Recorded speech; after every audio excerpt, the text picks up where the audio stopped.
તળાજા તાલુકાના વેજોદરી ગામના તળાવમાં એક આધેડ વ્યક્તિ લાપતા બનતા ફાયર વિભાગ, પોલીસ અને સ્થાનિક તંત્ર દ્વારા શોધખોળ હાથ ધરવામાં આવી હતી. ઘટનાની જાણ થતાં દાઠા પોલીસ સ્ટેશનના ઇન્ચાર્જ પીઆઈ કેસી રેવર સહિત સ્ટાફ તાત્કાલિક મારતી ગાડીએ દોડી ગયા હતા અને તરવૈયા અને સ્થાનિક લોકો અને તંત્રની મદદથી તળાવમાં ડૂબેલા આધેડને બહાર કાઢવા ભારે જહેમત ઉઠાવી હતી. દાઠા પોલીસ સ્ટેશનના ઇન્ચાર્જ પીઆઈ કેસી રેવરનો સંપર્ક કરતા તેમણે જણાવ્યું હતું કે તળાજા તાલુકાના વેજોદરી ગામે આજે એક આધેડ વ્યક્તિ તળાવમાં ડૂબી જતા લાપતા બન્યાની ઘટના બની હતી.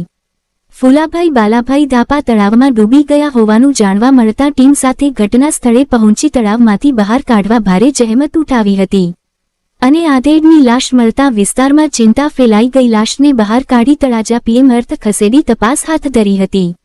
સ્થાનિક લોકોએ જણાવ્યું હતું કે ઘટનાની જાણ થતાં જ તળાજા ફાયર ફાઇટર વિભાગ, ઇમરજન્સી 112 પોલીસ એનડીઆરએફ ટીમ અને તંત્ર તાત્કાલિક ઘટનાસ્થળે પહોંચી ગયું હતું.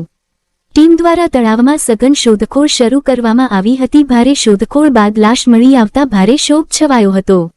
ઘટનાને પગલે ગામના લોકો પણ મોટી સંખ્યામાં તળાવ કિનારે એકત્ર થયા હતા. તળાવ કિનારે ભારે કરુણ દ્રશ્યો સર્જાયા હતા. દાઠા પોલીસ સ્ટેશનના ઇન્ચાર્જ પીઆઈ કેસી રેવરના જણાવ્યા મુજબ બને ત્યાં સુધી તળાવ કિનારે કે તળાવમાં ન જવું કે ન ઉતરવું, તળાવમાં નહાવા ન જવું અને સાવચેતી રાખવી. રિપોર્ટ મથુર ચૌહાણ.